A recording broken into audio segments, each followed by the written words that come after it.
Rodrigo, conta para nós, no final das contas, então, por que depois de 40 anos você deixou de ser membro da Igreja Adventista do Sétimo Dia? Foi um acontecimento, alguma coisa mais específica? Teve gente falando aqui que você se decepcionou com a religião, com Deus, ou não tem nada disso? Conta para a gente um pouquinho desse processo, então, de desconversão. Nossa, teve um processo, foi um processo bem interessante, porque para muitas pessoas, até para transparência aqui do canal, eu não deixei de ser cristão, né? Continuo sendo cristão. Ah, mas o que acontece dentro da questão do Adventismo é que, como uma seita opera, e a gente costuma dizer que o Adventismo é uma seita, do ponto de vista de controle, até de controle, do ponto de vista de pensamento, de não permitir que o membro pense por conta própria para refletir, etc. Ouvi uma frase recentemente numa entrevista com outro pastor, ele falou assim, não, aqui na minha igreja, a pessoa não concordar e discordar de ponto A ou B ou teológico, eu não vou expulsá-la da minha igreja, a pessoa é livre para pensar. Se ela quiser discordar, ela senta aqui, vai ser amada e abraçada, né? Só que no Adventismo não é bem assim, porque opera de uma forma diferente. Posso dar um exemplo. Se você é Adventista o sétimo dia, e você levanta em algum momento e fala, olha, depois de ter estudado Ellen White, depois de ter lido o que ela escreveu, depois de ter feito uma análise bíblica e tal, olha, decidi que não considero ela mais como profetisa, como mensageira, e você de forma pública diz isso. Não no meio da igreja, mas para alguns amigos, algumas pessoas, até próprio pastor, você vai sofrer um afastamento social. Você vai sofrer, de uma forma ou de outra, algum tipo de consequência. Ah, não concordo com a teologia tal. Ah, não concordo com isso. Ah, olha, eu tomo café. Ah, mas irmão, como assim você toma café? Ellen White disse que nós não devemos tomar café. Eu tomo café, não tem problema nenhum, cientificamente não tem nada de errado. Viu? A partir daquele momento ele tem uma mancha dentro da comunidade, ele toma café. Então, esse é um ponto que muitas pessoas pensam, quando alguém deixa o adventismo, é porque houve um conflito, porque a pessoa foi lá, falou alguma coisa ou foi rechaçada. No meu caso, eu sei cada caso, no meu caso é um caso bem diferente. Eu saí da igreja, meu último sábado na igreja adventista foi no púlpito, com toda a minha família, recebendo os presentes, sendo abraçado pelos pastores, uma igreja de quase 1.000 membros, três pastores com quem eu trabalhei durante um bom tempo, pessoas com quem eu tenho uma consideração tremenda. Então, a minha saída no Adventismo, claro, né, eles não sabiam o que estava acontecendo, foi algo privado, secreto, não foi tornado público até depois de um tempo. Ele foi abraçado pela igreja e saí pela porta da frente, sem briga com ninguém, paz com todo mundo. Qual foi a razão da minha saída? Num determinado domingo, eu fui chamado por um dos pastores, porque eu trabalho com marketing há 20 anos, mais de 20 anos. E quando eu estava na igreja, o pastor falou assim, Rodrigo, nós estamos chegando com uma campanha grande, de evangelismo, temos uma campanha para ensinar o Apocalipse, e a gente gostaria de uma estratégia. Ele falou, tá bom, qual que é a sua estratégia? Vamos sentar, vamos conversar, qual é o seu budget? Ah, o seu budget é 10 mil, acho que era 10, 15 mil dólares na época. Ele falou assim, tá bom, dá para fazer um pouco de internet, um pouco de rádio, vamos trabalhar. Eu decidi permanecer durante o evento, 10 dias de estudos. Só que houveram dois pedidos do pastor para que eu desenvolvesse a campanha deles. O primeiro pedido era não mencione que nós somos adventistas. Essa foi a primeira coisa que ele me pediu, algo que eu nunca tinha ouvido dentro do contexto de marketing, tanto no Brasil e em outros países. O pastor falou, não mencione que aqui é uma igreja adventista. Segundo ponto, mencione apenas que nós vamos utilizar durante o estudo apenas a Bíblia. Não mencione que nós vamos usar Ellen White, não mencione que nós vamos usar nada, somente a Bíblia. Tá, tá, tá. Aquilo me chamou muito a atenção, Daniel. Por quê? Eu falei assim, por que ele não. Por que ele quer esconder o nome de onde ele pertence? Primeiro, porque ele quer esconder a profetisa a qual ele professou a sua própria fé. Eu decidi permanecer no estudo pelos 10 dias, me propus a ficar no PowerPoint, passando os slides, justamente para ficar próximo ali do processo. Abri a Bíblia de um lado, PowerPoint do outro e fui analisando. E no final das contas, Daniel, pela primeira vez na minha vida, eu percebi que o meu adventismo, do ponto de vista escatológico, de fim do mundo, apocalipse, todas essas eram meio que no piloto automático. Durante a vida toda que eu passei na igreja, era meio que no piloto automático. E aquele dia foi um dia que parece uma coisa despertou em mim e falou assim: presta atenção no que esse cara tá falando. Eu tinha ajudado na campanha, tinha trazido gente para dentro da igreja. Eu falei assim, eu me sinto responsável de uma forma ou de outra, né? E aí comecei a prestar atenção e vi decreto dominical, vi o sinal da besta, vi todas essas questões que a gente comentou. E eu falei assim, isso não está encaixando. Historicamente tem eventos que não fazem o menor sentido. Posso citar um, por exemplo, Ellen White disse que houve uma chuva de estrelas, uma uma chuva de meteoritos que aconteceu no século XVIII. E Ellen White volta na história e fala: lembra aquela chuva de meteoritos? Aquele é um sinal de apocalipse, Jesus vai voltar. Sendo que a chuva de meteoritos acontece ciclicamente a cada 30 anos, a cada 20 anos. Hoje é provado cientificamente que não foi um sinal profético, um sinal apocalíptico, é só uma chuva de meteorito que tem um schedule pronto para acontecer. Simples assim. E aí você começa a ver que isso continuava sendo defendido no período da conferência de 10 dias. Eu falei, mas todo mundo já sabe que essa chuva não tem nada a ver com o sinal profético. Por que que você continua falando isso, isso na minha cabeça? Isso começou a me incomodar. Eu falei assim, quer saber? Vamos fazer o seguinte, fui no eBay, e no eBay tem uma lista de antiguidades, livros antigos do século XIX, século XVIII, século XVII, relacionados à religião, e do século XIX relacionados ao Adventismo. Eu decidi comprar vários. Vários, eu posso mostrar aqui para você só um lado aqui da estante, ó. Na primeira fileira e na segunda, eu tenho livros aqui. Aqui tem mais ou menos ali uns US$ 2.000 só de livros, do século XIX. Então, eu falei assim, peraí, vamos então começar pelo que realmente aconteceu, vamos pegar os originais. Eu comecei a ler, me debruçar sobre os originais, e isso era 2 anos antes do Covid. Veio o Covid, me deu ainda mais tempo para poder continuar estudando, continuei o processo. E quando foi o início de 2021, eu já tinha na minha mente sedimentado que o Adventismo apresenta uma teologia que não é saudável, não é bíblica. Eu costumo dizer no canal que o Adventismo apresenta um Jesus falso, uma profetisa falsa e uma salvação falsa. Quando eu cheguei nessa conclusão, baseado nos escritos e nas fontes primárias da própria igreja, eu falei, para mim, já deu. Só que sair da igreja adventista é um processo que você precisa tomar muito cuidado para ser feito. Ainda mais nas posições que eu ocupava na igreja à época. Então eu precisei ser bem cauteloso, não alardar ninguém, não sair gritando pelos quatro ventos, olha, dá seita, olha, falsa profetisa. Não, não fiz isso. E até respeito aos próprios membros da igreja, os amigos que eu tenho lá dentro. E eu falei assim, eu tenho que fazer algo que seja meu, pessoal. Conversei com a minha família, minha esposa, e em novembro de 2022 eu tomei a decisão de oficialmente deixar a igreja, única e exclusivamente através de estudos, tanto teológicos como históricos. E foi tranquila essa sua saída ou você teve algum tipo de impacto? Eu pergunto porque tem pessoas que perdem amizades, que têm suas turbulências nessa desassociação, às vezes até por questões familiares, que tem pessoas muito próximas ali dentro também, ou com você foi mais suave?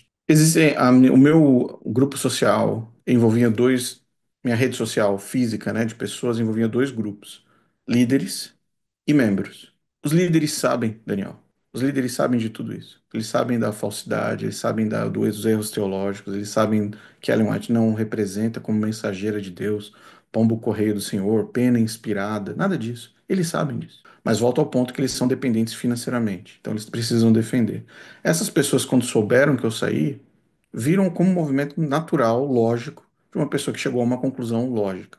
Olha, não tá batendo, tô indo embora e eu não tenho interesses financeiros na organização para me manter aqui dentro. Então eu tô livre para sair. Do lado de vista dos sinceros, que eu costumo chamar de pessoas sinceras, pessoas que estão ali dentro porque acreditam, têm essa fé, essas pessoas, algumas delas acharam um absurdo. Algumas delas confrontaram, algumas delas falaram assim: não, você está errado, você não entendeu direito. Peça a iluminação do Espírito Santo e você vai compreender de forma melhor. Ore a Deus e você vai perceber que Ellen White de fato é uma mulher que previu as coisas e viu no futuro, etc.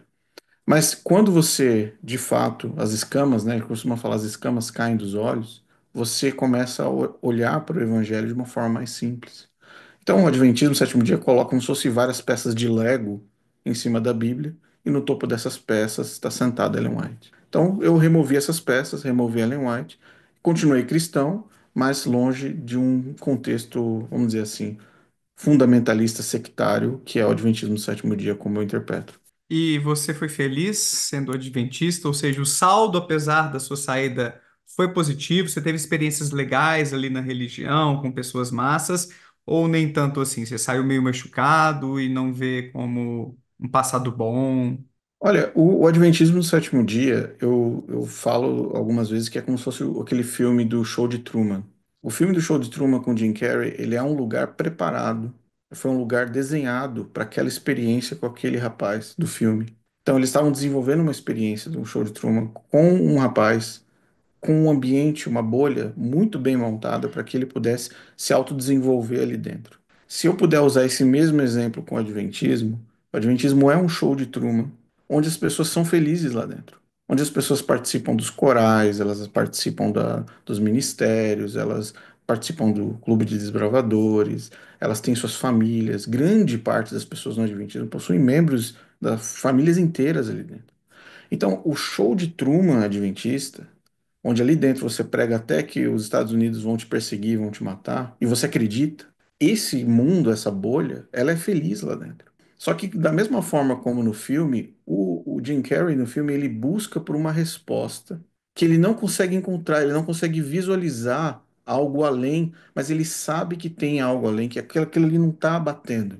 Até aquela cena do barco, em que ele está num barco velejando e o barco vai lá e fura a parede, ele vê que a parede é cenográfica. Ele sobe a escada e ele de fato enfrenta a realidade. Então, o Jim Carrey não era infeliz ali dentro, só que ele não estava exposto a de fato o que é a realidade. Então, é possível que uma pessoa seja feliz no Adventismo, sim, mas no momento em que o barco dela cruzar o cenográfico, dificilmente ela volta. Pois é, eu falo às vezes assim que eu prefiro a verdade amarga do que a doce ilusão, né? Às vezes é melhor você enxergar a realidade dura, crua, do que, enfim, ficar se iludindo com coisas que não batem, que são inconsistentes. Pelo menos é a minha forma de ver. Eu valorizo muito a busca pela verdade, mesmo que doa um pouco. De vez Sim, em quando, a gente tem que abrir mão de algumas crenças que a gente segurou por tantos anos. Eu acho que é libertador. E eu acho que tem até isso na Bíblia, né? A verdade sim, liberta. Tem sim. alguma E coisa assim também, inclusive. conhecereis a verdade e a verdade vai libertar você. Mas Mas é Mas interessante. Jesus estava falando especificamente dele, né? Porque ele fala que eu sou a verdade, eu sou o Ah, caminho e eu sou a vida. Só que na hora que eu li para você a crença 18, quem é a verdade? Ellen White. Onde Ellen eles White. falam, como mensageira do Senhor, seus escritos são uma contínua e autorizada fonte de verdade. Ou seja, Jesus Cristo é a verdade? Ou Ellen White é a verdade? Não dá para. Mas é interessante essa sua reflexão, porque eu estudo saúde mental e sua relação com espiritualidade, e é um pouco por aí. A gente vê que, de forma geral, as pessoas estão satisfeitas nas suas religiões. Existe um saldo que é positivo quando a gente olha para os dados. O que não significa que quem está fora de uma religião esteja infeliz. Não Sim. interpretem dessa maneira, viu, pessoal? Inclusive, só para dar um exemplo, na Sim, minha sim. pesquisa aqui no Brasil, quando a gente comparou ateus e religiosos, não havia diferenças de depressão nem de ansiedade. Então, cuidado, porque às vezes a gente tromba em umas notícias por aí como se para ser feliz, para se curar da sua dor emocional, você precisasse de uma religião. Não é assim também não. Mas, obviamente, as religiões fornecem respostas, fornecem um consolo, um ambiente social para você transitar e que pode trazer alguns benefícios para a sua saúde mental, independentemente se é no adventismo, no catolicismo, no espiritismo, na Umbanda, no Islã e assim por diante.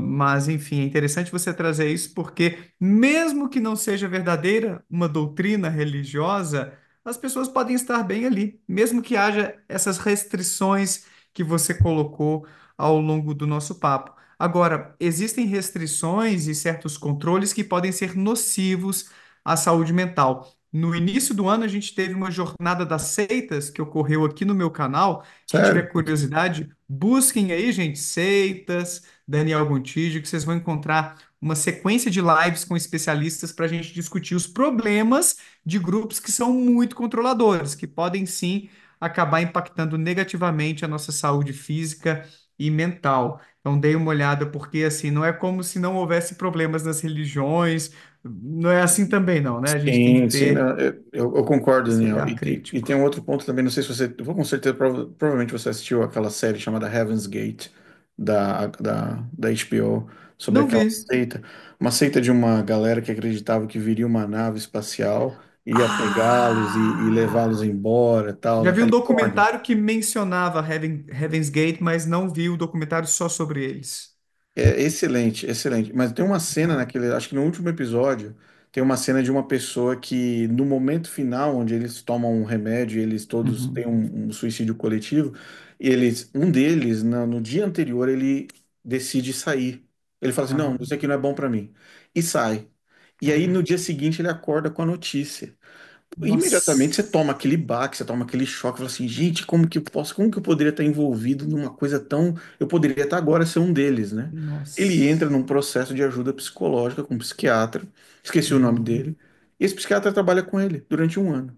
Passado um ano, ele volta de novo para o mesmo local onde eles estavam se reunindo, e ele, com medo de ter realmente perdido a oportunidade de ser levado pelos Ah, aliens, ele toma a mesma caramba. decisão que os amigos tomaram um ano antes. Meu Deus, E aí o Rodrigo. psiquiatra fala assim, sabe, ele fala assim, o maior desafio dentro do contexto de controle, seja sectário, seja eclesiástico, é ajudar a pessoa a pensar por si mesma. Se você Cara, perde a sua capacidade de racionalização, de pensamento, de crítica, e você entrega tudo isso na mão de líderes, você vai colocar não só a sua mente em risco, você pode colocar o futuro da sua vida em risco. pois é. É muito Olha esse sério. caso. Isso é muito sério. E aí, bom ou não, aqui é o Daniel Gontijo, espero que você tenha curtido esse corte. Clica aqui para ver a live completa lá no meu canal principal e para ver mais vídeos nessa pegada, não deixa de se inscrever por lá e por aqui também. Um abraço, tchau!